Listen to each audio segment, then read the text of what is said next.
G'day everyone, it's Crushinator here from DCS New Zealand and Australia, or DCSNZA, and it gives me great pleasure to introduce our very special guest today, Dave Baranek. Bio is going to take us through a bit about being an F-14 RIO and what it involves, and hopefully a few sea stories along the way. So buckle up, sit back and enjoy. It's going to be a good one. Okay, Bio, over to you. Okay, Crush, let me set my my switches. I think I'm good. Thanks for the introduction. As you said, my name is Dave Baranek. I was an F-14 RIO, radar intercept officer and a Top Gun instructor. And we're going to spend a few minutes talking about RIO duties and crew coordination in the F-14. I'm going to assume a certain amount of knowledge. One, I was wearing my mask just so that years from now, if anybody looks at this video, they will remember that this is the time of the coronavirus. And certainly not making light of the situation. I take it seriously, and I hope you all do too. But I'm going to assume a certain amount of knowledge that you know that the square screen is the DDD. I'm looking at my cockpit diagram right here. The square screen, and I've got this in case I have to answer any questions. The square screen is the DDD, the round screen is the TID. Pilot sits in the front, the RIO sits in the back. So let's talk about what the RIO does. One of the most obvious things is he operates the AUG-9 radar, or the APG-71 in the F-14D. When the F-14 was built, the radar was very sophisticated, and there just wasn't enough computing power to make it operable by one person. In addition, the Navy had already operated or had been using the F-4 Phantom, a two-seater, for 10 years or more at that point, and it was comfortable with having two guys in the plane, so that on those when the mission got the most demanding, that they had an extra brain in there, extra set of eyeballs in there, and that was the philosophy at the time. So let me go over a couple of other things in the rear cockpit before we start talking about crew coordination. Some of the controls in the rear cockpit are the command eject lever, which is on the lower left side. I've watched a few DCS videos, and it's usually forward, but in the fleet, when you had a skilled RIO in the back seat, we always moved that lever aft. What that did was it controlled the ejection seat. Sequence, the command eject. In the F-14, anytime the pilot ejects, the RIO goes first. But if the RIO ejects and the lever is forward, then he will only eject himself. But most fleet pilots said that they've got a skilled RIO in their back seat. If he wants to get out, I want to get out. So we put the lever aft, RIO pulled the handle, he went, and the pilot went a half second later. Something you did not use very often, but you wanted it set up ready to go if you need it.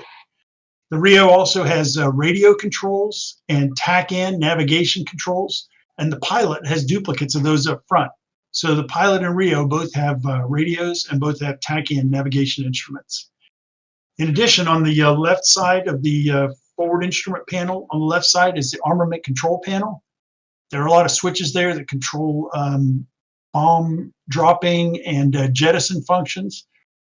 Depending on the weapon loadout, you'd want to set those up as soon as you get in the cockpit. If you're only carrying missiles, most of those switches are not that relevant, although there are a few of them that are relevant. Then going around to the right side, there's things like the IFF, electronic countermeasures, chaff and flares, and things like that. So these are all controls that the RIO has to operate. If you've ever looked in the back of the cockpit, there's a lot of panels of circuit breakers, and I'm acting like I'm in a cockpit reaching back here. And the circuit breakers help you to either isolate systems if you're having a problem, or to reset power on systems, and sometimes that fixes a problem, believe it or not, the on-off switch. But let's move on from just controls and talk about crew coordination. And the thought here is that these are things that either the pilot or the RIO can do. Now, I'm going to, just a minute, let me get a little refreshment here. I hope you've got something nice and cold, whatever it happens to be. Hope you've got something nice and cold handy. We're going to be here for a little bit of time, and I hope you relax and enjoy yourself. So the things we're going to talk about are things that a pilot and or RIO could do. For example, mission planning or flight planning. Now, in the Navy and in the Air Force, pilots get their wings by conducting challenging, demanding solo aircraft flights that are graded, and they do it by themselves. So in an F-14, a pilot can handle a lot of the things we're going to talk about. But this is something that I think the Navy did well. It established contracts so that there's a primary responsibility. Pilot and RIO back each other up, but the RIO has responsibility for certain things. So in terms of mission planning and flight planning, if both guys are available and then they can plan the mission together. If someone is, for example, if a pilot is on another flight or has something that he's got to work on, the RIO can do most of the mission planning or flight planning by himself, or vice versa. So then, during the aircrew brief, normally both guys go through the complete aircrew brief. But again, if there's an unusual circumstance and one person can't make the entire brief, well, the flight can be conducted safely if they have a mind meld before they get in the plane and take off. Now, once you're in the plane, we'll talk about the three primary areas where you can share responsibility: communication, navigation, and tactical operations. And I'm going to I know that you guys mostly fly DCS, and that a lot of that is fun, and you don't want to always be graded on things or be evaluated. But what I'll do is I'll give you a sense of what the Navy taught us and how it evaluated us, and so maybe it'll help you raise your game when you're flying in DCS. So in terms of communication outside the airplane, in other words, talking to the aircraft carrier or air traffic control agencies, AWACS, whatever, the RIO does almost all of that talking. The pilot would talk by exception, and this is in my experience. For example, if there was some specific emergency and the pilot wanted to say something to the LSO on the carrier, then he would come up. But, for example, something as routine as making the ball call, the RIO does that. RIO does almost all the comms on the radio. In terms of talking to your wingman, either the pilot or the RIO can do that. And so that's something that is, there's really not a lot of chit chat in my experience, because it starts to sound unprofessional quickly. But if the pilot or the RIO needs to talk to the wingman, then either one of them would do that. That's not something, there's not a hard line there. In terms of communication on the intercom system between the pilot and the RIO, well, that is something that both guys have to figure out. There are some flights where you're talking to each other a lot, and it really takes a lot of skill. But once you get immersed in it and you feel comfortable in the cockpit, then you can definitely manage an ICS, 2 UHF radios, and any other thoughts, the little voices in your head. But if it's a long and slow flight, if there's a lot of free time, you can. Sometimes the crew will be chatting back and forth, just like they're sitting in a car next to each other. Other times you'll just fly along and you'll be sitting in your cockpit quietly doing, checking navigation, reading a magazine or whatever, if you got time to do that. So I think the way you guys are going to operate DCS, you probably won't have a lot of long transit flights, so that won't be that relevant. But that's the way it is in reality. In addition, if there's an in-flight emergency, then one of the first things the RIO does is get out the pocket checklist and starts reading the, looks up the emergency and starts going through the control through the steps and telling the pilot the steps. Now, if it's a boldface emergency, the pilot and the RIO are both responsible for knowing those immediate action steps. But the RIO is still going to back up the pilot using his pocket checklist. Depending on the type of emergency, the pilot will probably also get out his pocket checklist and go through the steps himself. Okay, something else, navigation. The RIO is responsible for navigation of the aircraft. And in fact, that's something that we were always taught in the RAG. They made it clear. And it's something that's spelled out. I'm looking at the, I've got my NATOPS manual right here. It's something in flight crew coordination. And these responsibilities are spelled out in there. So the RIO is responsible for navigation, but the pilot is certainly going to back him up, stay, up with the airplane in terms of where the airplane is going and what the status of the mission is. Now, I'll tell you one little sea story, and it was an episode that did not end well. An air crew, this actually happened. An air crew got lost over over a vast open ocean. It was the Western Pacific. They had an inertial navigation problem. There was an exercise where radars were turned off, so no one saw them flying around. And by the time they realized they were lost, it was too late, and they ran out of fuel. And they ended up losing the airplane, and the crew ejected, and they were rescued from the ocean. But the RIO lost his wings in that episode, and that's because he was the mission commander. He was the senior guy in the plane, and so in terms of being taken seriously, the Navy took it seriously, and the RIO paid the price. On those exercises, when I was doing those exercises, and believe me, they really got your attention and made you be very professional in the airplane. My pilot and I we compared notes. Where do you think we are? What do you think we're doing? Where do you think the ship is? And we kept track of where we were, and because nobody wanted to lose an F-14. Okay, so finally, one last area to talk about is tactics. Knowing when to tell your RIO to do things, knowing when to tell the pilot to do things. And I'll make a couple of generalities. And one is that early in the intercept, the lead aircraft RIO is running the show. He should be on the radio giving directive calls. He should be telling his pilot what to do with his airplane. For example, if the target is much higher or much lower, the pilot can see that information, and he may say, oh, I see they're really high, so I'm climbing. But the RIO is responsible for driving the airplane, especially early in the intercept. Again, I've watched a couple of DCS videos, replay videos, and in one of them, the pilot was asking the RIO about which radar mode to use. And when I heard that, I go, man, that is not something that would happen in the cockpits that I was in.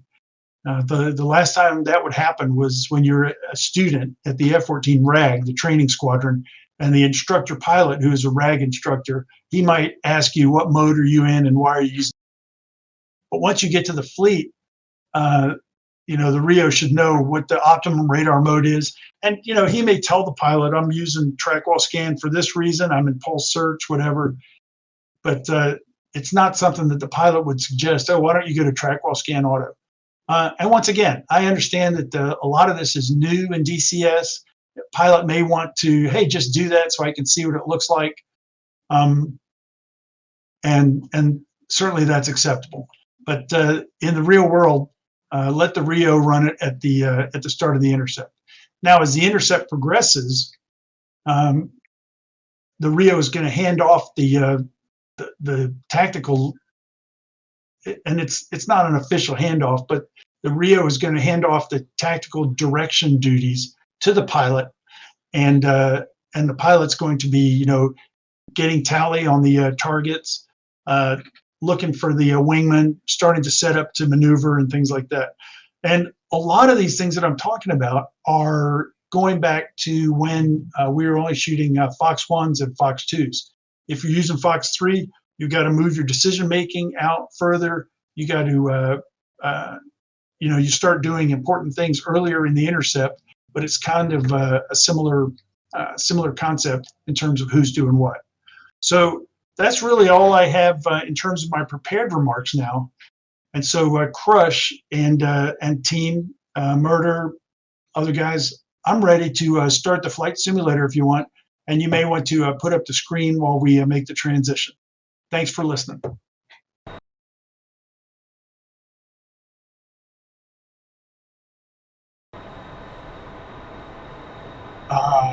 This takes me back.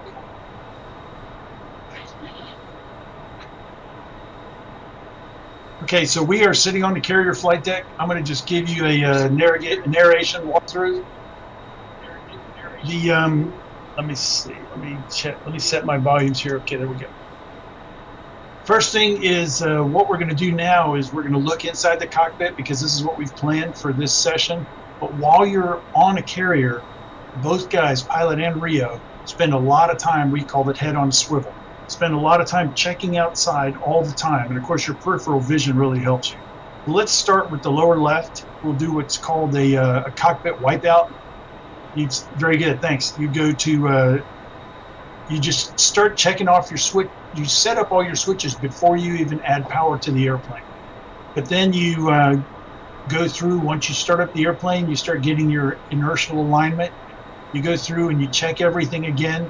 The RIO may be entering waypoints, which is on the hand controller down there at the bottom left. We always wanted to be able to plug them in before flight and then just plug in a card, but the F-14 didn't have that ability. Okay, you can keep, there's the command eject lever, that yellow and black stripe on the far left. That would be an aft. Yep, not important for today. Let's not plan to eject on this flight. Moving up to the AUG 15 arm and control panel. Very good. You're doing great in terms of keeping it moving. Like I said, a lot of times if you were just carrying air to air, you would not be messing with many of these switches because they would rarely change. But if you're if you have air to ground ordnance, then you would probably you would definitely set up some switches, and that would all be covered in the briefing.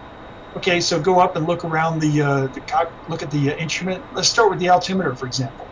Altimeter, you always want to set it shows 60 feet on the carrier flight deck. That way you know it's correct. And you can just keep moving around now slowly because on the flight deck, there's not really much to look at right in front of you.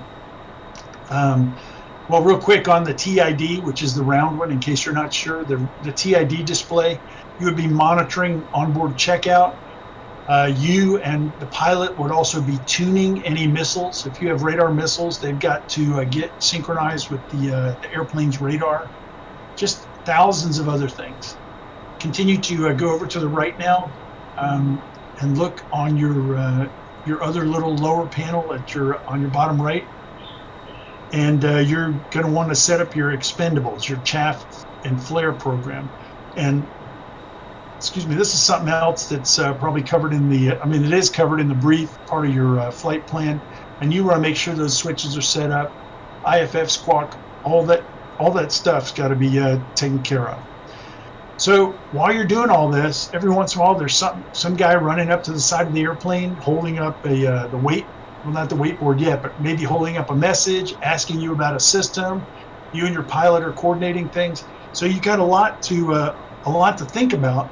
But you're comfortable with this level of doing a lot of things at the same time. It's like riding a unicycle while juggling hand grenades and balancing a bottle of nitroglycerin on your head or something like that. You get used to doing that, or you shouldn't be doing it at all. Okay, I'm ready to go to the catapult. If you guys are ready. Roger that. Already here, Bio.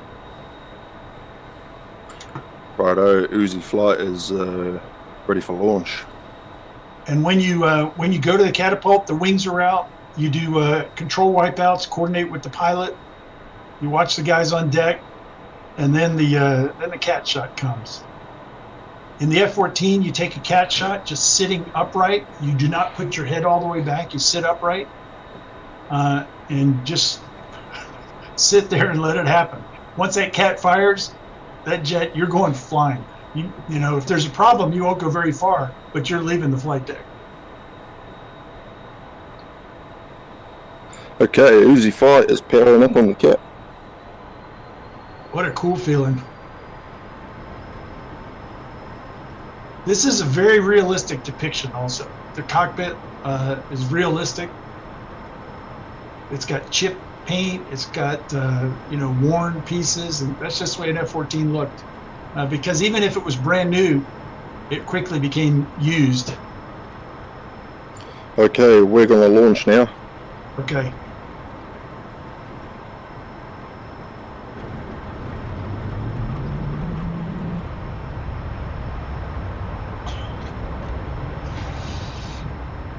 Off the cat.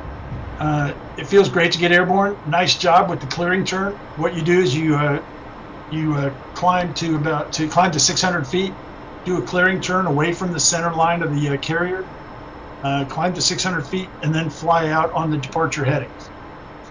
Now,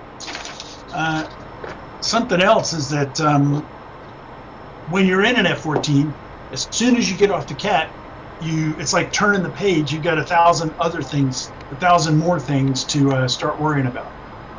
For example, you've got to, using the OG9, you've got to go to from standby to transmit. You know, one of your weapons may have dropped off, and you're going to have to recycle weapons. Just all kinds of things like that. But it feels cool. It's nice to finally to get airborne. The air conditioning goes up to full speed.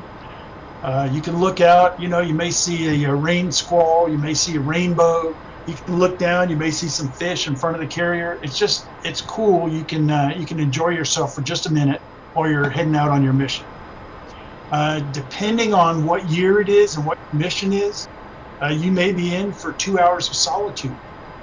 I mean, when I was a new guy in the early 1980s, and we were just cruising in the middle of the Indian Ocean on patrol, sometimes when we were on a training mission, a simple training mission, we would try to not say a thing on the radio after you switch to your mission frequency. And so you would do everything by microphone clicks, just click, click, click, click. And if you know, you look on the radar, if a guy was where you expected him to be, then that was your wingman out there, and he's going to be your intercept target, things like that.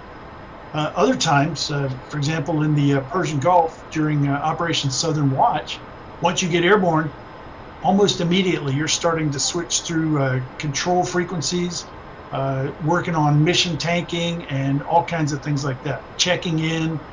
So it's just very demanding as soon as you get airborne.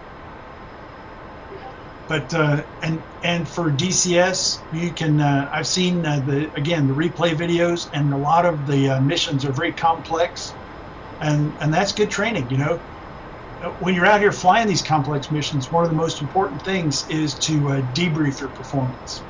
So think back, what did you do wrong? What could you do better, based on what your objectives are. Something else, thanks for, I see the TID has now been switched to aircraft stab, it looks like, or attack, aircraft stab or attack. I noticed several DCS videos, guys fly around with it in ground stab. I never did that, but maybe that's that could be a product of training, something like that. So it's also situation dependent. I mean, I rarely flew around in ground stab. Okay, Bio, so we're about 30 miles from the tanker now. So yeah, if there's anything you want to talk about in preparation for tank, go for it. Well, you know, 30 miles from the tanker, just climbing up the altitude, it's a good time to have a beer. No. I wish. Boy, that would have made it a whole different world. So when you have free time in the airplane, you know, some guys would be taking pictures. If it was a very scenic day, or if your wingman, you know, was in the CAG airplane or something like that. Other times you would just sit there and flip through your briefing cards. Again, you know, it depends on what your mission is. I've got a briefing card here from a very simple mission. This just happens to be the last thing left on my kneeboard when I quit flying a few years ago. But if you have a complex mission, then you're probably going to start looking through, who's going where, what frequencies are, what your next thing is to work on. And also, you may run system checks airborne, onboard checks airborne. You may have to troubleshoot your radar, especially if you're in an OG9. Over the years, the OG9 had some years where it was good, and in my experience, some airplanes were problems. Other airplanes were just, machines. They would just work well for long periods of time and rarely cause problems. I can see that our wingman's joining up on us. Very nice airplane, you guys. Let's see, what is that? Look at that tail. Can the wingman cross over so we can put him on the sunny side and get a better look at his tail? There, nice. Well done.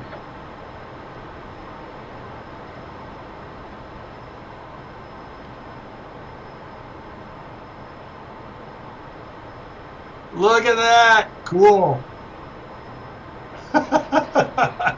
Headbanging music over there. All right, thank you for the flares. That looks good.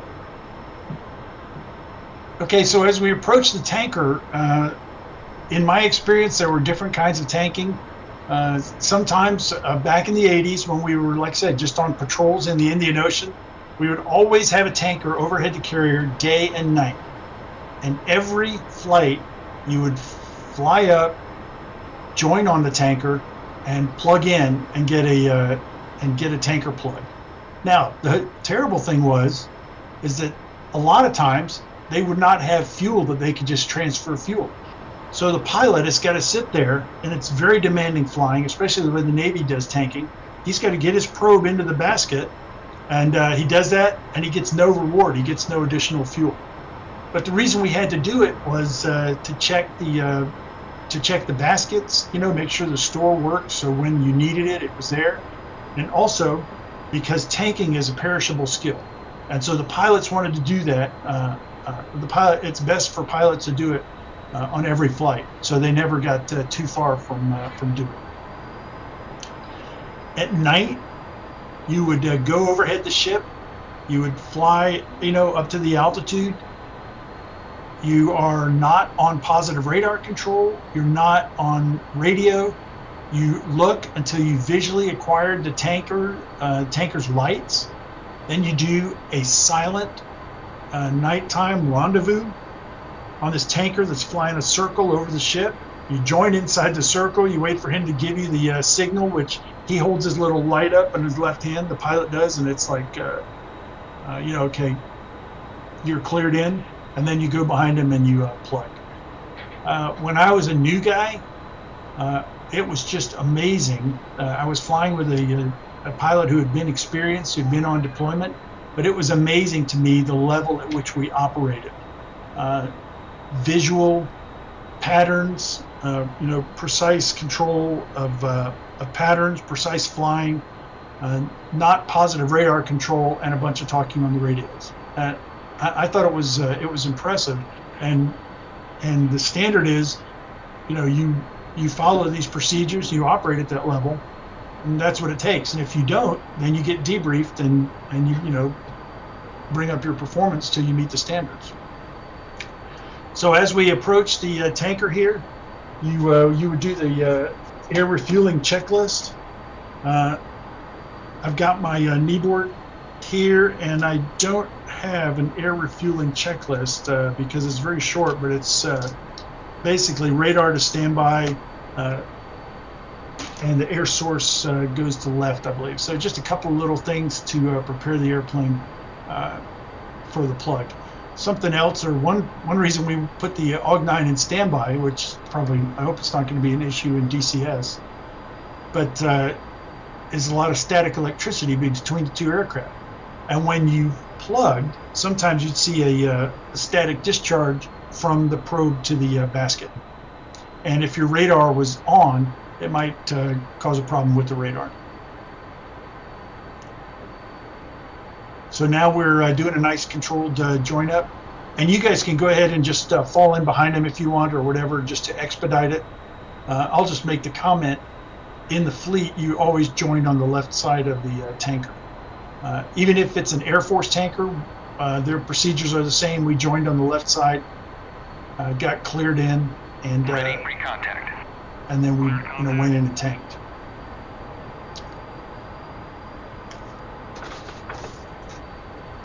Okay, so Crush, that's you flying, right? I'm not going to give you a talking. I think you know how to do this. I don't want to make you think about it now. I hope so. The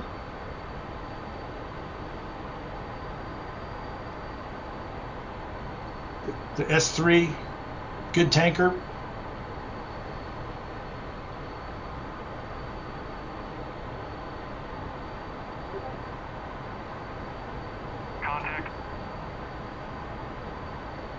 All right, nice. How do you like that? Yeah.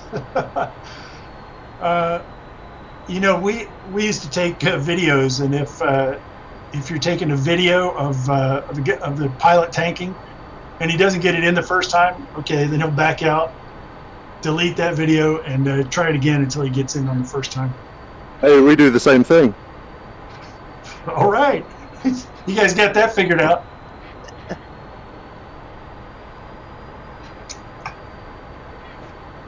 So the whole idea of tanking and getting fuel. When I said that we did not get fuel on some plugs, that was when we had very routine patrol missions, and you could think that they were boring. I used to say I was happy to be bored in an F-14, but it's just because the level of training just wasn't quite as high back then, and it just was the environment in the early 1980s. On the other hand, the training was what you made of it. You were up there, 2 F-14s maybe with an hour and a half to kill. You could do whatever you wanted to do in terms of flying, in terms of radar work. So it was your time. I have to contrast that with the current state, and also the situation that started in the 1990s when the Navy implemented the Strike Fighter Weapons and Tactics program. It greatly increased the complexity of training and the value of training. It resulted in a more combat-ready aviator, pilot, and RIO. And it took up, it basically eliminated free time when you're flying, because there was always some training to be done, and guys wanted to do it. They wanted to use the fuel and the time to move forward in their Strike Fighter Weapons and Tactics course. So, on the other hand, if you're doing a mission and a mission requires tanking, you're going to get what you need. When we were doing Earnest Will, which was in the later 1980s, we had aircraft airborne when U.S. ships were transiting, U.S. flagged oil tankers were transiting the Strait of Hormuz. We had incredible tanker support from Air Force, mostly KC-10s. And we would, plug multiple times during a mission, and we would keep our tanks topped off. And the reason was, in case there was any threat or anything started up in the area, we wanted to have a combat package ready to respond. So it just depends on, all right, the wingman's in also. Sorry, I'm watching the video play right here on the side of my monitor. So it depends on what your mission is and what the resources are, whether you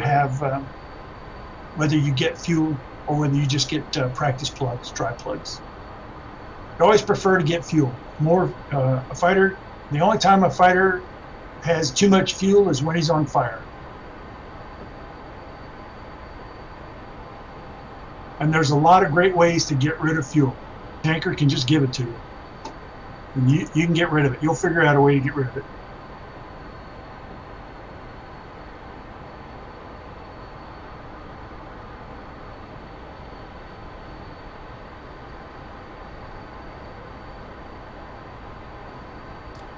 Uzi flight's disconnecting from the tanker. We're going to head for an Abort rejoin. Okay, so we are backing out of the tanker and proceeding on our mission. As I said, I'm watching the monitor here on the side of my screen. Here, let me move it a little bit closer.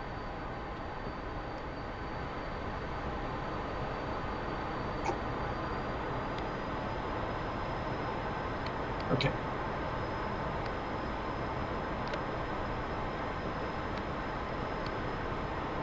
Man, these pilots are good. You guys gave me good pilots today. Awesome. Oh, we do try. Thanks, Bio. No pressure. Yeah. How many people are watching this? 40 million? Feels like it. My heart rate says so. You're doing great.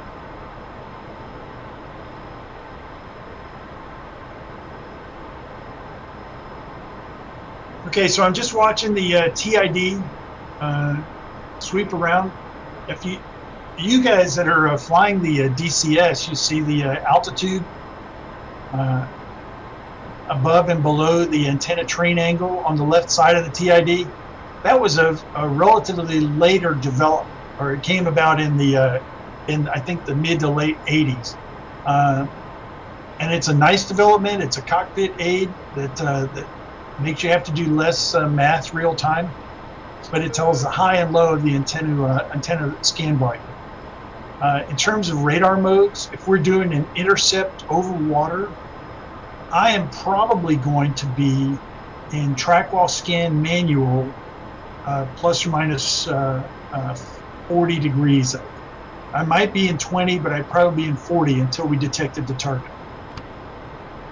Then once we detect the target, again, that I would put my TID into attack mode, ATTK, and that way the symbol is at the bottom, and you've got the whole own aircraft symbol is at the bottom, and you've got the whole length of the scope to work with. So you take a single target track. That's what it looks like. We just did. That was a very common thing to do. I did it most of the time. One time you would not want to do that possibly is dependent on the target's radar warning receiver and sensitivities and things like that. But I usually took a single target track just to get the most accurate target information as possible. So now look at the distance. It's about 50 miles or 60 miles. At this range, you're not going to see much in terms of breaking out the formation in pulse search. And in fact, so we're going, our speed is, take a look to the left a little bit, RIO, to the left, airspeed. Okay, thanks. So we're going 420, something like that. That's a good speed for practice intercept. These guys are moving along pretty good. So 60 miles, okay, 51 miles, thank you. It seems like a long time, but things are going to happen fast. So, and what we do now depends on what our mission is. So we want to shoot a Phoenix. Is that what you guys want to do? It's correct. Wingman's probably going to launch this Phoenix. Okay, cool. Hey, Wing, give us a heads up so we can look at your airplane and watch it come off. It's going to look cool. Copy that. Sorry, I never get tired of that.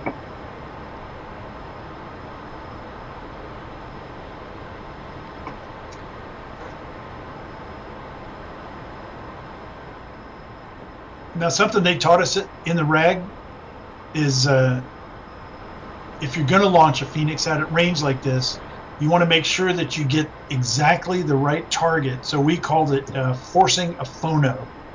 Phono is firing order numeric. And we would designate a target and make him the next launch target so that in the fraction of a second between the time you intend to fire and you push the button, the AUG-9 doesn't go, oh, wait a minute, I'm making that guy the priority. So you make sure that you control where your missile's going. Well, it looks like we're about to Fox 3. Cool. Thank you.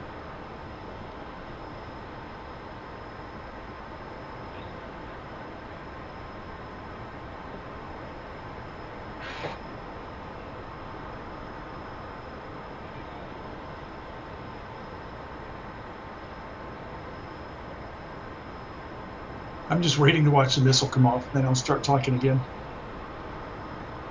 Oh.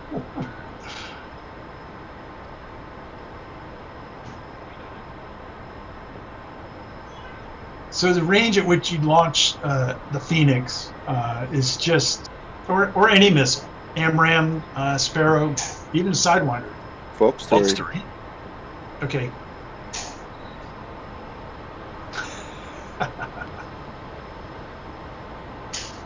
Awesome. That looks so cool. So the range at which you launch is dependent on a lot of factors besides the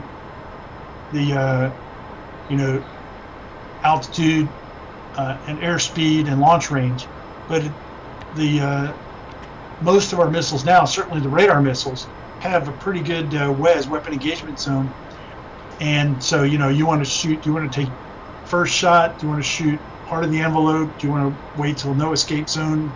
There's just so many different options. Splash one bad guy. And you should have a oh, thanks, Tim. Hey, I just got a tanker reload. Okay, let's hunt the other guy and murder. Okay, so if you're doing something like this, you would probably want to go to track wall scan, check his information, go to pulse search, maybe paint the formation.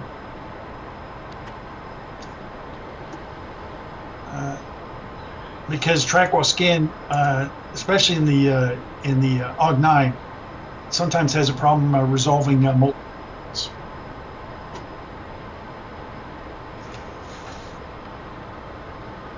I broke out some of my old cups from the old days. Sorry, Bio, we're just vectoring to this less pesky bogey. Oh, you guys are doing good. So, what I was going to talk about, I'm looking at my notes here, but I think I've already talked about it. Early in the Intercept, the RIO will be directing the fighters. For me, thinking back on my career, especially my early days, the hardest thing for me to keep track of was the target altitude and manage, my response to target altitude. If he's low, then I would have to go down low after shooting a missile or to make the intercept, whatever. The RIO's got to, his first priority is directive comm to direct the fighters. Second priority is descriptive comm. He's got to work with his pilot to make sure that that they're both on the same page in terms of what the game plan is. Today we set up a fairly simple scenario because that's what I asked them to do. But if you have targets that do complex tactics, like try to work a pince on you, or that do a spacer maneuver and go into a big lead trail, then, what's that, Crush? Oh, there you go. Fights on. Fights on. Thank you.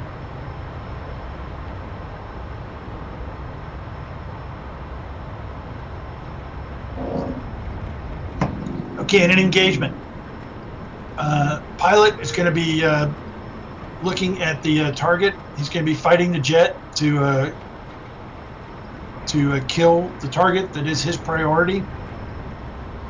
F-14 pilot, similar to F-18 pilot, he's also scanning for other airplanes, so he's got to manage his own scan volume, his timeshare, his eyeballs. The RIO is most likely going to be coming out primarily defensive lookout. In my case, if we're out over the water, we've had pretty good SA. We know there's only one more target out there. I'm going to spend more of my time looking at the, watching the wingman, my own wingman, making sure that we don't lose sight of him and things like that.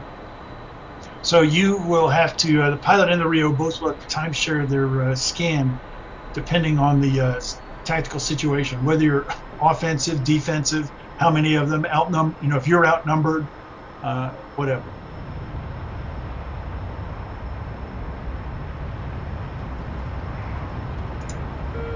Yeah, nice. Look at that. Cool. Nice helmet. Saw the helmet in the mirror. Thank you. Very nice. Fox 1. I mean, my helmet, my VF211 helmet. But that's okay. We'll see. People saw it. Ooh, splat. Oh, yeah. Oh, God. Good kill. Good kill, good kill. Last one. Very nice. You guys, that is so cool. Okay, we're going to set Nice up a course shooting, back to the Brush. boat now. Thanks, Nice. Bio.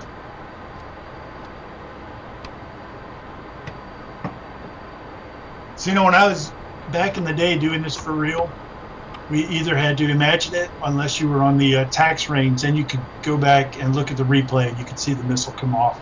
And the little coffin would appear. It was a coffin symbol, would appear around the airplane that you just killed. Okay, so our mission plan now is it's to RTB, right? Roger that. Okay, thank you. I think that's 40 miles from the boat. 40 miles. So 40 miles away, if it was a clear day, maybe the guys on the boat could see the fireball and the smoke, and they would be cheering and freaking out, going crazy. Just another day in DCS world, though. So, okay. So, some people have commented on this because there's photos online showing F-14s with the tail hooked down. You can't see it on this, but with the tail hooked down. One thing we did was when our mission was complete and we were RTB, pilot lowered the tail hook as soon as we started the RTB. There were a couple of reasons for that. One, it had very little drag. Two, if we were in a training mission and somebody snuck up on you and tried to gun you while you're RTB, it's like, well, we're done, we're going home. So that's how you know your hook is down. And three, you don't want to get back to the ship and get distracted or something happens and forget to lower your hook, because you'd buy round after round of beer next time you pulled into port. RTB is going to be very busy. First, you've got to fly, and these guys are doing this themselves, but the pilot and the RIO are going to manage the navigation. If it's daytime, you fly overhead the ship, and everything is visual. And just like before, like I talked about the tanking, there are precise rules. It takes professional execution, and you have to rely on everybody doing their part. If somebody screws up, there's debriefs on the ship. Every once in a while, that would get heated, if you saw another squadron didn't break the rules or something. And sometimes they might pull out the manual and say, no, this is what the manual says. Anyway, most of the time it worked very well, considering, you've got 8, 12 or more airplanes flying over the carrier in using visual identification.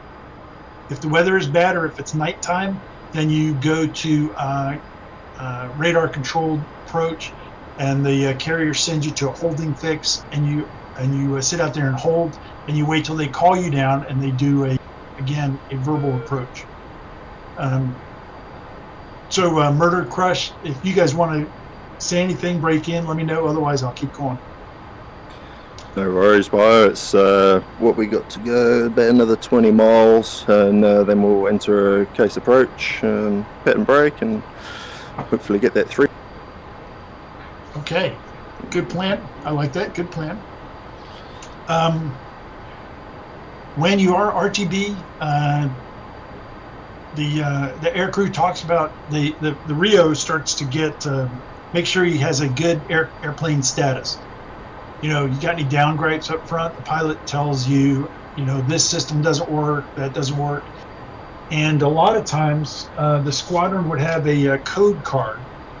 I wish I had one. Squadron would have a code card, and so you would call back to the ship and you would say, this is checkmate 07, whatever. We are 1 Alpha 6. And you'd use the code card. They would pass that to the squadron maintenance, and then they would know that the airplane is good, whatever. It's got some minor problem. But it's very important because carrier operations are demanding. They're demanding on everybody. And if maintenance can get just a few minutes of heads up, then they can have a repair or troubleshooter standing by, ready to go up on the flight deck and get to work on the airplane as soon as possible. This was especially true in old F-14s as they got older. But, and as far as I know, the Hornets are the, you still have to have status codes and have to do flight deck repairs and things like that. On all aspects of the RTB and the approach, this is a good time to mention it. Oh, nice job putting the wings back. That is just it's just cool. That shit hot approach. Yep. I mean, I've got 2,500 hours in the F-14, and it's still cool when you put the wings back. We can talk about the wings later, but the RIO has got to back up the pilot. It's got to back up the pilot on navigation. He's got to back him up on fuel. One of the most important things is altitude.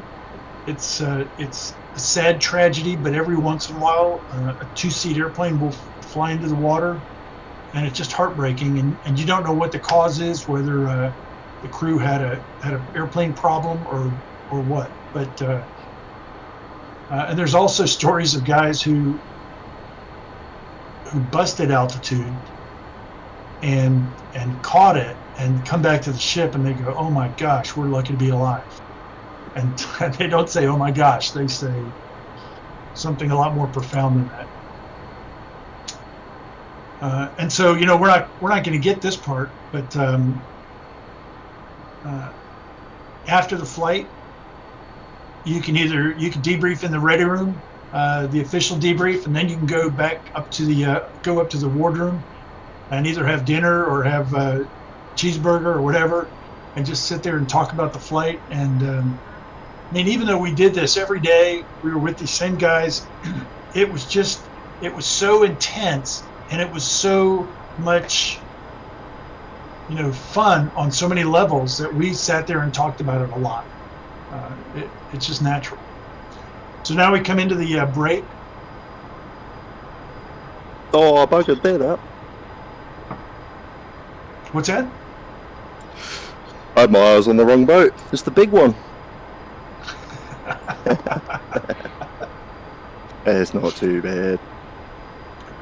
Well, you'd figure it out around the time you roll. Yeah.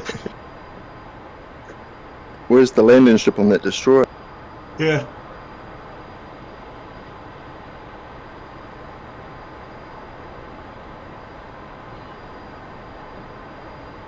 Nice formation.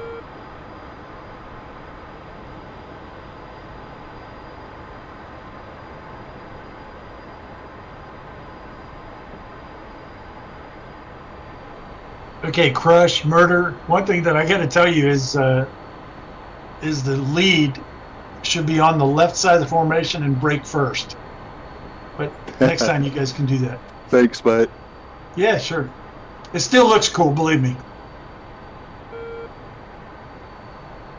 And I gotta hand it to you guys, and I said this to other guys that I've flown, that I've talked to in DCS.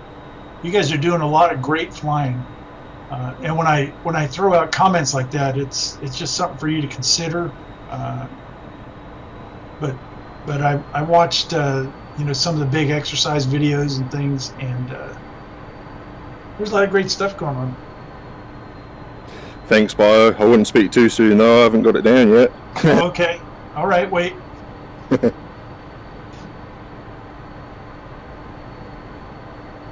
2 is turning base.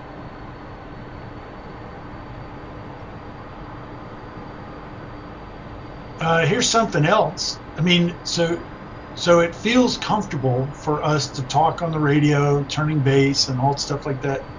When you're out there, most daytime recoveries are zipline, and it is just, it's just an incredible level of professionalism that you get a whole air wing out there, different kinds of airplanes, and they come down and they land on that flight deck 45 seconds apart during the daytime.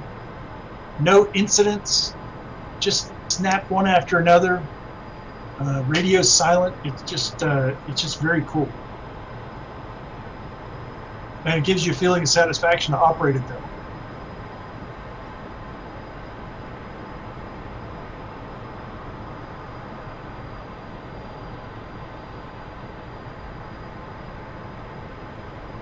Okay, so people who are watching this, before I'm going to let my pilot focus on this.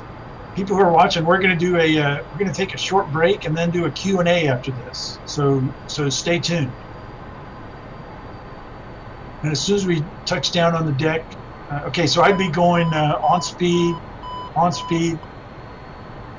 one fast, on speed, and I'm just simulating the calls. On speed.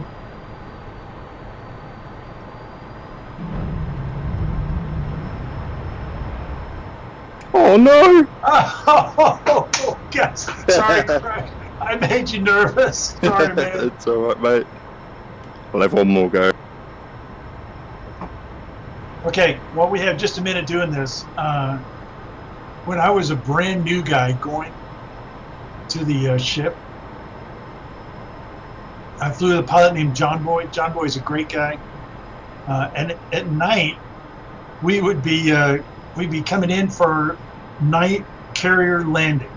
And, it's like possibly the hardest flying that is routinely done.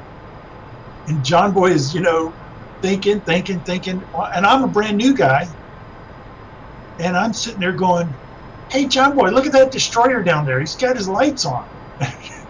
Or something like that. And after a couple of those, John Boy goes, Bio, stop saying stuff like that. I go, okay. So, there is, you never stop learning. That was when I was brand new. Pretty much later, I figured out that we were close to death every time, and I needed to pay more attention. I mean, the whole time I was checking altitude, airspeed, and all that, but I would just, take a moment and look out the window. Okay, I got a little comment here. It said the bolter was cool, so that was nice. You did that as a demonstration, Crush. Yeah, I meant to do that. Your hook's down, right? Let's not ask that now.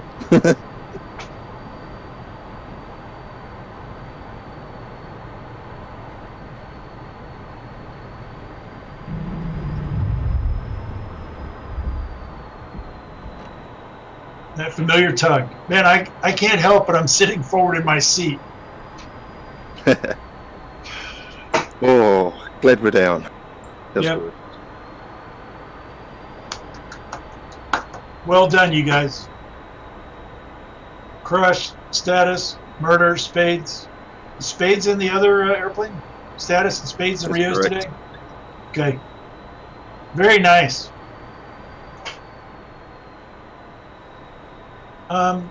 Another little comment in terms of flying.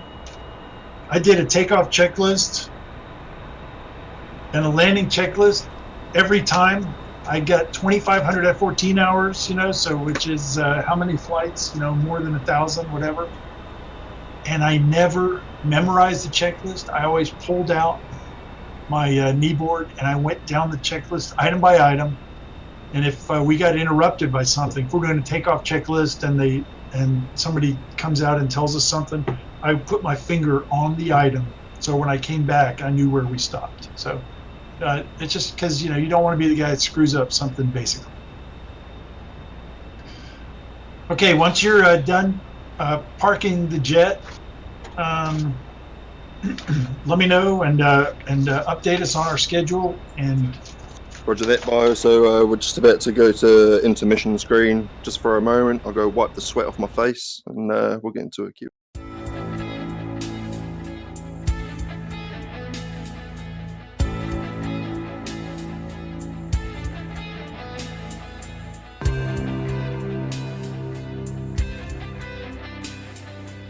All right, shall we go into a bit of questions and answers, eh? I'm ready for the Q&A. Cool. So first up, we got our fella Skunk McFunk. Go ahead, mate. Hey there. First question isn't a RIO question specifically, but I'm just wanting to know. Next question. Come on now. Go ahead. What is one bit of advice you got throughout your life that has stuck with you? Obviously, you've been through quite a few different experiences of your life, and is there a standout piece of advice you got from? Yeah, I would say one is stick with it. You know, I guess even before that is if you want to do something, try. When you try to, because if you don't try, you know, you can't do it.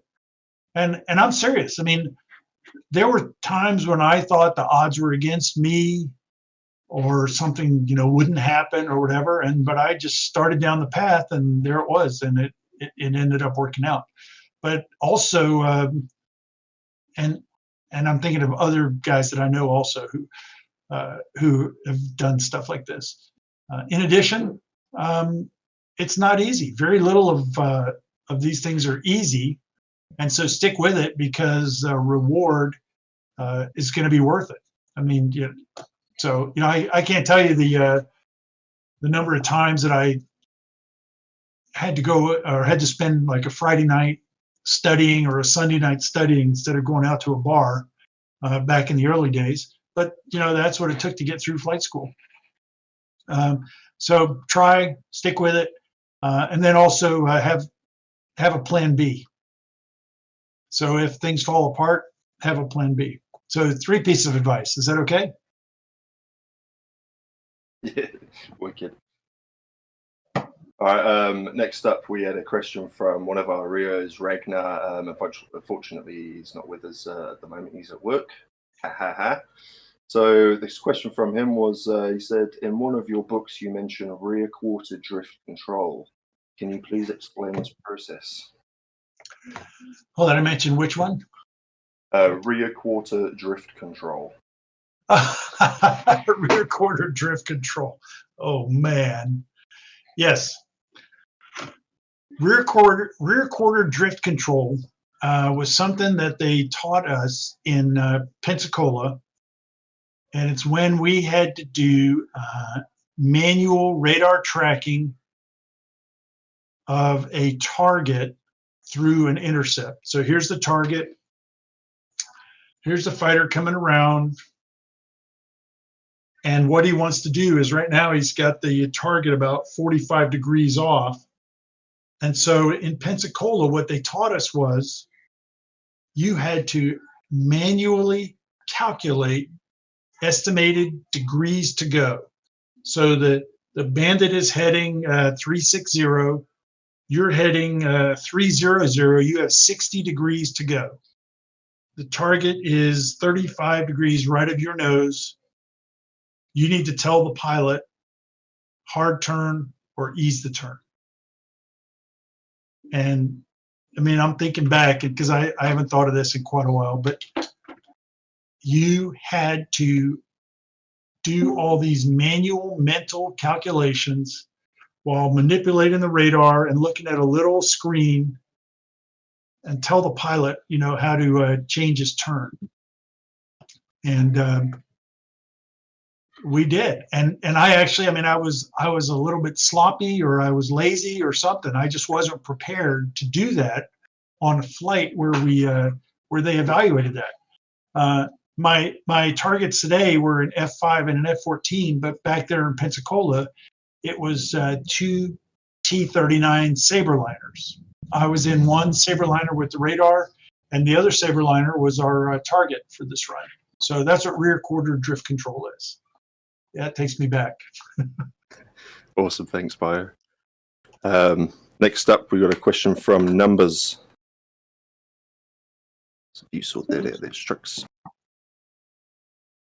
You're up, Numbers. Wonderful. G'day, Bio. My question to you is, you've flown in the Tomcat, but if you could have flown in or flown one of the other Grumman cats, which one would it have been and why? So first off, I'm a pilot, right? So Yes. I can fly anything. Yeah, any of the Grumman cats. I mean, in my real life, I'm a RIO, but for the purpose of this question, I'm a pilot. I got to tell you, that's easy. It would be the F-11 Tiger. Yep. I think the Tiger is the best looking jet fighter ever made. It was not very successful in service. I know that. But I talked to a few guys who flew the Tiger, and they said it was a very sweet airplane. So plus, I mean, it's the right size. There's a Grumman Tiger at the Valiant Air Command Museum near where I live right now. And I just love walking up to that thing, and you can almost put your arm over the top of it. It's just a sweet little airplane. Nice one, lovely. Do you want to do one Motorface? Yeah, sure. The next question is from Killer Races, so he's here and ready to ask. You're up, Killer. All right. Bio, if you could go back in time to your Navy days and change the past, what you have done differently? Killer, that's a good question. If I could go back in time to my Navy days and change the past, what would I have done differently? I got to admit, I would not change anything substantial. And I was just talking to my wife about this just a couple of days ago. I feel like I was so fortunate that I ended up to do what I wanted to do. I mean, I was a Top Gun instructor. I was an F-14 squadron commander. Those are two career highlights that I was very fortunate that I was able to do them. So that is, on the big picture, I wouldn't change anything. So now we got to go down, an order of magnitude less significant.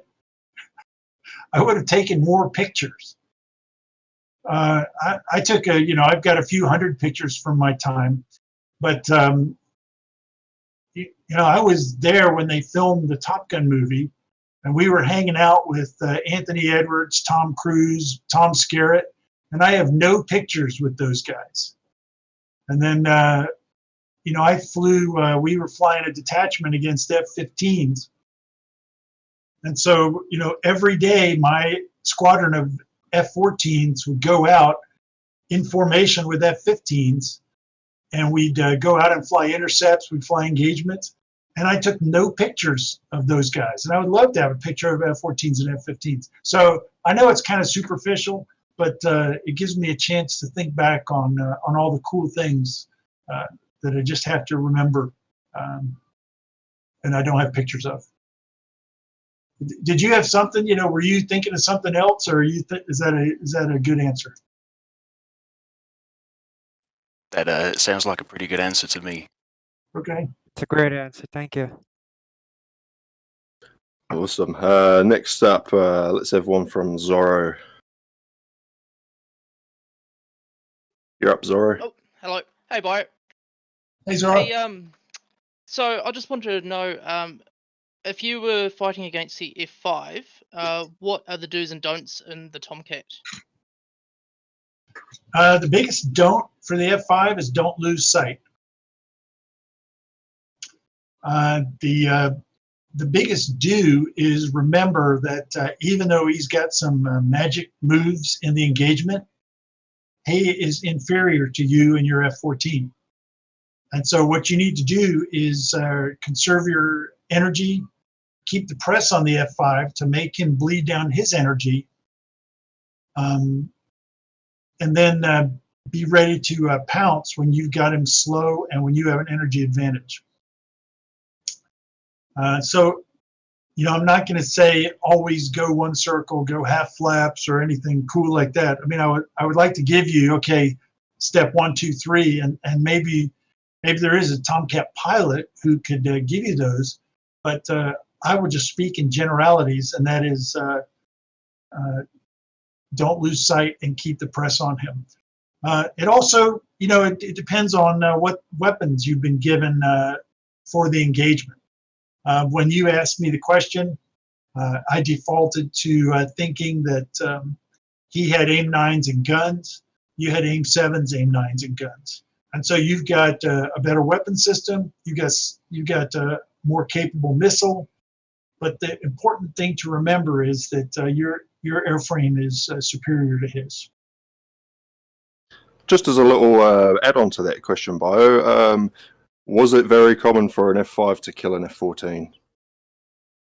Well, that's a great question, because it gives me a chance to talk about the benefit of training. And that was one of the things that Top Gun taught to students, and one thing that they learned themselves. As I said before, on paper, at maximum performance, the F-14 is superior to the F-5. And yet, in the Top Gun class, especially early in the class, you would see F-5s shooting F-14s, quite often. And that's because the Top Gun instructors were familiar with the F-14, and they were, incredibly well trained, and they knew how to manage the F-5's energy and intimidate the F-14, take advantage of any mistakes and that the F-14 made while flying their F-5 very well. And so what they would do is they'd come back and they'd debrief thoroughly, and so tell the F-14 pilot and RIO, here's what you did wrong. You should have gone nose low. You didn't, you didn't start fast enough at the engagement, or whatever. And so they would teach the F-14 how to beat the F-5. And of course, it's not because you're going to fight the F-5 everywhere you go in the world. It's because that skill is transferable to a lot of other bandits, and also helps you learn more about your airplane. And so, early in the program, you'd see F-5s winning more engagements, and then as the class progressed, you'd see the F-14s winning engagements. Great answer, thanks, Bio. Mhm. Okay, let's have one from Strix. Hi, Bio.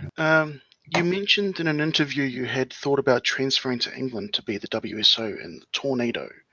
Yeah. Did you ever get a chance to talk and compare those roles with a Tornado crew, and what were your biggest takeaways from that?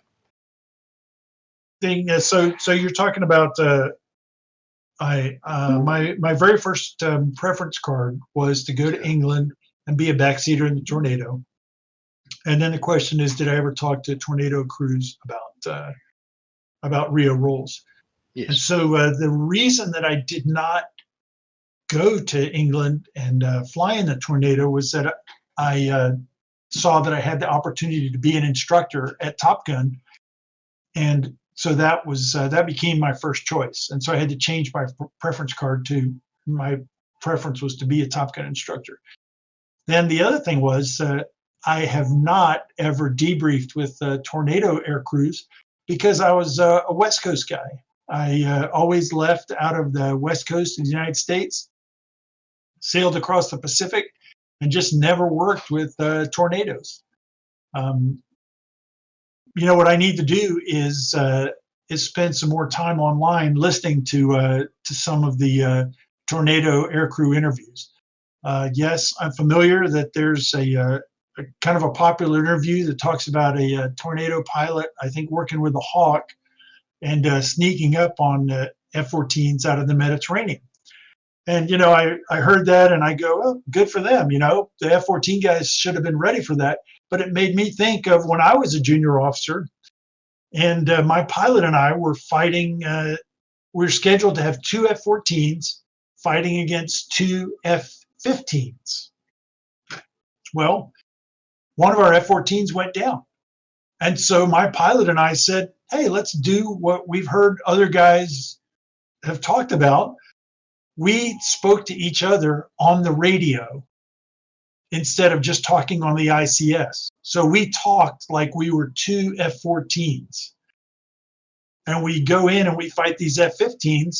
And actually, for the first intercept and engagement, they were very defensive. They did not have the second F-14, but they thought there were two F-14s. And so, you know, we tricked them the first time. And then at the knock it off call, you know, they said, you know, we never saw the other guy. We said, okay, there's only one of us out here. And so we got into a more normal situation. But so, you know, air crews do things like that. And I do have a lot of respect for the Tornado because of its multi-mission ability and its long service life. And I do think it's a cool airplane also. But I don't know as much about it as I should in terms of aircrew operations. That's a great answer there, Bio. Brilliant. Next up, we've got a question from Launch Squid. Yeah, mate. I was just wondering, Bio, what was the squadron that you were CO of, and is it weird for a RIO to become a CO, or is that normal? Oh, those are good questions. Which squadron was I the CO of, and is it unusual for a RIO to be a skipper? So I was the CO of VF-211, which was an F-14A squadron, and I was a skipper there 1997 and 98. And part of the reason that I was assigned there was that when I was selected to be the CO, and this is the kind of thing that Navy has to deal with, the Navy personnel managers. When I was selected to be the CO, I'm using my hand to indicate seniority. I was relatively senior when I was selected. And so they had to put me into a squadron where the current CO was senior to me because you go in as the executive officer, and I couldn't be an XO and senior to the CO. So anyway, that's how it came to be VF-211. And when I got there, I just, you know, I felt like I was very fortunate. I had an extremely strong complement of both officers and enlisted personnel. And I felt like I was very lucky to have gone to VF-211. You know, something we haven't talked about is my books, and that'll come out. And in my third book, which is supposed to come out in this summer, talks about my tour as in VF2 as a lieutenant commander, a mid-grade officer, and then my XO and CO tour in VF-211. Tons of flying stories, but also I spend more time talking about life on the ground and squadron life than I did in the earlier books. So in terms of whether it was unusual for a RIO to be a skipper, the Navy really went through a few evolutions with backseaters in the 1960s. And in the early 60s, backseaters in the F-4 Phantom, I believe, are called NAO, Naval Aviation Observers, and they were not allowed to be squadron commanders. The move to make them squadron commanders came, I believe, in the late 1960s, possibly early 70s, but right around that time. I think it was late 60s.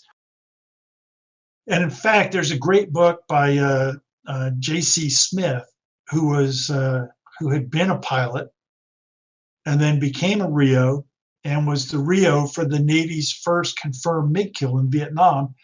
And he talks about, he was one of the first RIO squadron commanders. And he mentions in his book some of the things that RIOs had to deal with in terms of, I mean, they were considered second-class citizens, basically.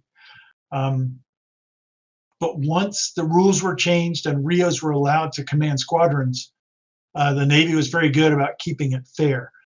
They often alternated pilot RIO in terms of squadron commanders. But in one of my squadrons in VF2, we had 2 RIOs in a row as squadron commanders. So once the decision was made, the Navy, I thought, treated backseaters very well. And it wasn't only F-14 RIOs, it was also all communities that had naval flight officers, NFOs. So good question. Thank you. Yeah, thanks for the answer. Thank you. Our next question is from a fellow called Warpig. He's not here at the moment, so I'll forward his question to you. It is, are you aware of any health implications of being exposed to high radiation radar systems like the Organine? Am I aware of health implications of being exposed to radiation? There are some people who are starting to make a connection to fighter air crews and certain types of cancer. I don't have all the information on that. I know where to get more information, but in my experience, the connection is still being made in terms of whether the incidence is higher than normal population. So, I mean, I think there are some people who have made that connection, and I just haven't delved into that yet. In terms of, when I was flying, we felt like we were safe, and it's not like the Navy was throwing us out in this dangerous hostile environment because we were expendable. So if that's found to be the case, then it'll be a surprise to me. Copy that. Thanks for your answer. Sure. Awesome. So I've got one question of my own here. When you had your ejection incident, did it leave you with any like short or long-term psychological issues, or did it were you apprehensive to get back in the jet? I was acting like I was sitting down, like I was suffered compression. So when I had my ejection, did it leave me with any short or long-term issues or apprehension to get back in the jet? I got to tell you, I felt very fortunate. The short answer is no. And I know several other people that ejected, and they did not have any trepidation, hesitation to get back in the airplane. And in our case, part of the problem, or part of the reason that I guess I can claim that, is that the cause was very clear. Just to give you the short answer, and the full long answer is told in the book Top Gun Days. It's a chapter. It's a great chapter because I relive the ejection, instant by instant, which to me is kind of fun. But the short answer is that we came in for a routine landing on the aircraft carrier. You have to catch one of the 4 cables, and the number 4 wire was not set for our landing weight because the person that was supposed to do that was not trained, and the supervisor wasn't supervising. So it was just a breakdown, and then there were other contributing factors why this wasn't caught. And so, we've immediately learned what the cause was as soon as they fished us out of the water and we dried off. The cause was, and we go like, okay, it wasn't anything we did. It wasn't anything squirrely with the airplane or anything like that. In my case, I keep messing with something on my desk here. In my case, I did not get much of a parachute, and I ended up swimming in the water right next to the aircraft carrier, and I got tangled up in my parachute. And I briefly thought, I go, this is not a good situation, and I don't want to drown today. I mean, I can right now go back in my mind to December 19th, 1981, 5:15 in the afternoon. I'm swimming in the warm water of the Indian Ocean, watching the aircraft carrier go by and seeing my F-14 float on the surface and thinking, I don't want to get dragged under by my parachute and drown today. I mean, I briefly had that thought. But I put that thought out of my mind. I got back to my training from Pensacola. I used my equipment, my switchblade.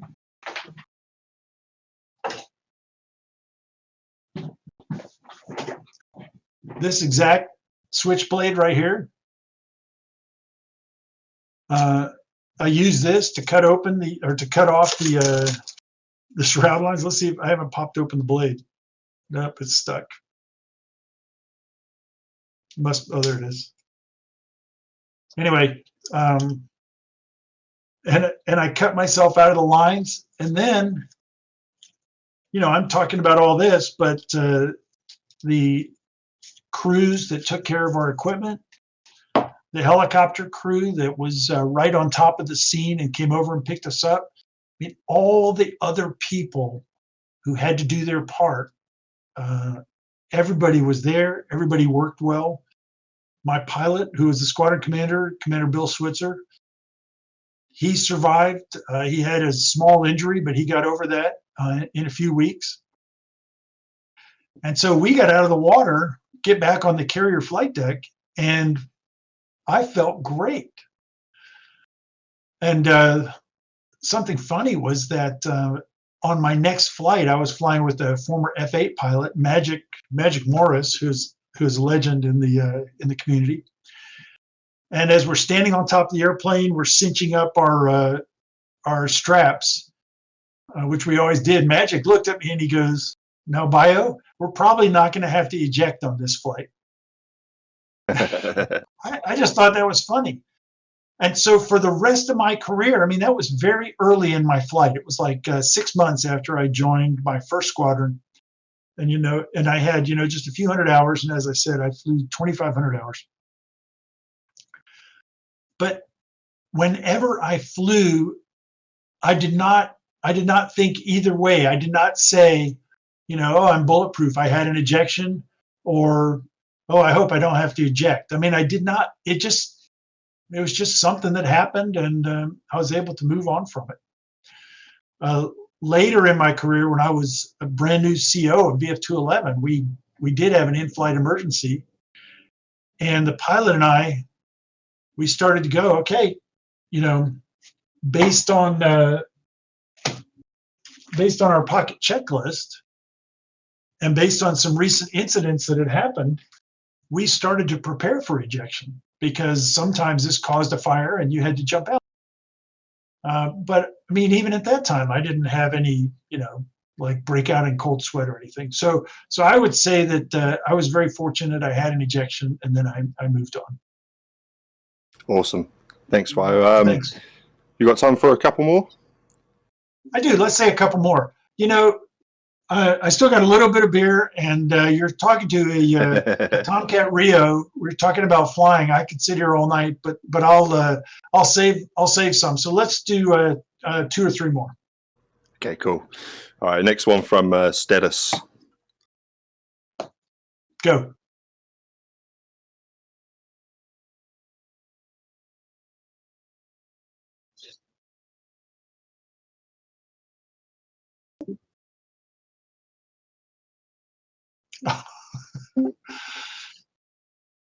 Okay, I will tell you. I'll tell you one story that unfortunately I've told before. So I'll tell you the short version. It was when we were doing Project Rising Fighter, and this is in my book, Before Top Gun Days. The full story is in there. And I was flying with the pilot I had flown with in Top Gun, and this was about a month and a half, about a month after Top Gun ended, and our wingman was another lieutenant, very good pilot in RIO, and we're going in a 2 versus unknown over the ACM range, and our opponent was up to 6 F-4 Phantoms, Navy active squadron Phantoms, and they were told to fly their best program. So we go in, and we're all armed with Sparrows and Sidewinders only, no Phoenix for the F-14. And we go in, and they shot and killed our wingman simulated, and we shot and killed one of the 6 Phantoms. And so at the merge, it's 1 versus 5. And we had the most incredible dogfight, and my pilot and I were working very well together, and we ended up shooting probably at least 3 of them. I wish I had a better memory of how many we shot, but I could still think back to vignettes and see. I mean, you know, he was chasing a guy in a climbing left turn and about to come nose on and get the aim 9 shot, and I'm watching a Phantom at our right 4 o'clock descending, and I'm telling my pilot, you know, stand by, okay, hard left, hard right. It wasn't a brake turn, it was a hard right. And so as soon as he made the hard right turn, we got the radar lock from the Phantom because we had our raw gear set up. That took something special to trick the F-14's raw gear radar warning receiver so that it would alert on a friendly airplane, the F-4 Phantom. But we did this. My pilot and I, we used all of our systems. Had our raw gear set up, got a spike, dumped some chaff, broke the radar lock. He goes right back, shoots that guy, and the dogfight continues. It's very memorable success. Now, that was the best. Certainly was not the only memorable one. One, I'm going to tease you with one that happened when I was in. Do you want to hear another one? Oh yeah. When I was in VF2 and we were doing FARP, Fleet Fighter ACM Readiness Program, which was something we did in the 1980s. And near the end of the detachment, the guy I was flying with goes, you know, I hate all these rules. Let's do something to trick the bad guys. So we had 4 Tomcats against an unknown number of F-16s and A-4s. That was our adversary force, F-16 and A-4s. 4 Tomcats. And they expected us to come in, you know, either a wall of Tomcats or an offset box or something like that. But we did this big deceptive move and headed south to the U.S.-Mexico border. We did not cross the border, and then came in and snuck up on the F-16s and shot a couple of F-16s. There's a lot more to the story, and the whole story is told in my next book, Tomcat RIO, which is coming out soon. I'll tell you one more flight that was memorable. Was when I actually got to shoot an AIM-54 Phoenix, and feeling that missile come off the plane. When the charges blow, you could feel it come off the plane, and then watching that big 1,000-pound missile climb up, and it was a short-range look-down shot. That was the scenario. Climb up, I looked up, it's this big missile with the orange flame out of the tail, and watch it take off and kill the target. So a lot of memorable moments. Thanks for asking. Wicked. Cool. Thank you very much for that, man. That was compelling. So we've got the last question here, and it's from me. And do you think the history of the Tomcat would be different if the Marines had been patient and adopted it instead of the F-18? Do I think the history of the Tomcat? What about the Marines adopting it? Because I heard that the Marines were waiting for the Tomcat and they were having issues getting the bombs to release, and that's all the Marines were worried about. Okay.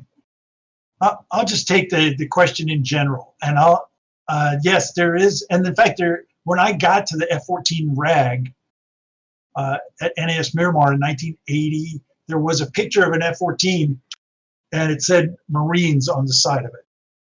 And it was hanging up in the, coffee nest. My opinion, and it's an uninformed opinion, but I will tell you anyway, is that I think the Tomcat would have been the wrong airplane for the Marine Corps.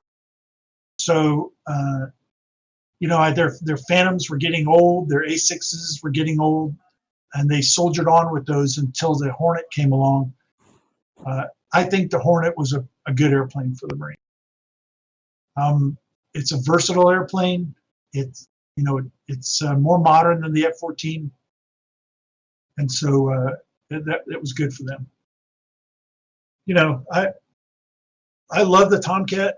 I think it was and it was an excellent airplane for the Navy at the time. And man, I wish the Navy would have done.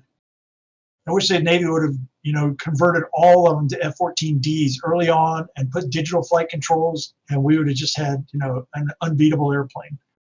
But the realities are funding and competing programs, and we got what we got. But I think it's probably best the U.S. Marines didn't get the Tomcat. Cool. Although it would have looked cool in camouflage. Oh, yeah. Okay, I've got one last quick one, and this is from everyone at DCSNZA. How big a part of Tomcat conversion training was beach volleyball?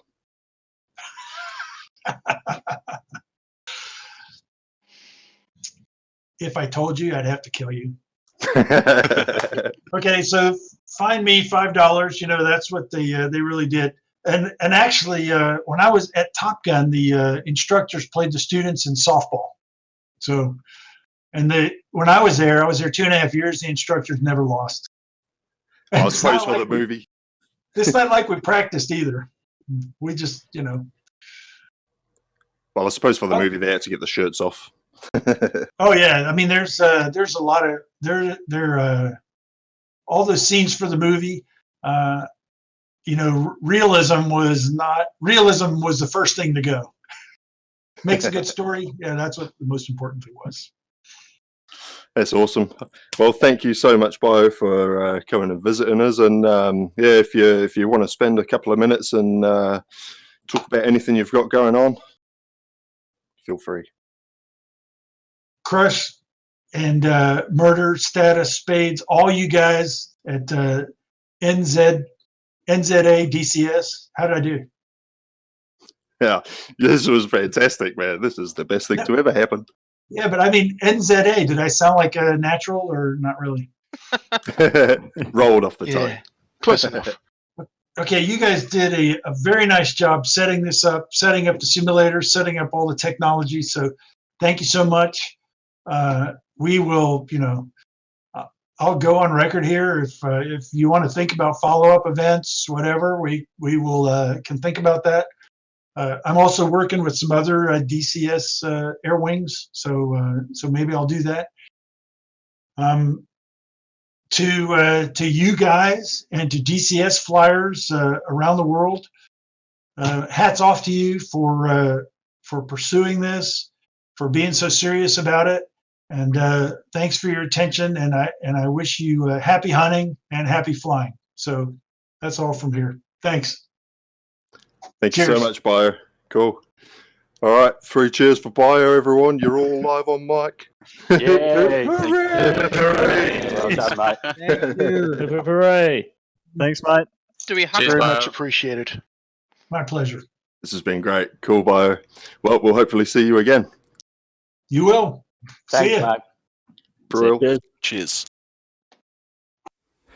Hey everyone, thanks for tuning in. Hope you enjoyed that. We had a total blast. It's been really cool working with Bio for the past couple of weeks, going back and forth, getting all this organised, and it's been a real team effort from DCSNZA. All the guys that have put in hours and hours of their time figuring all this out, how it's going to work, getting our systems in place.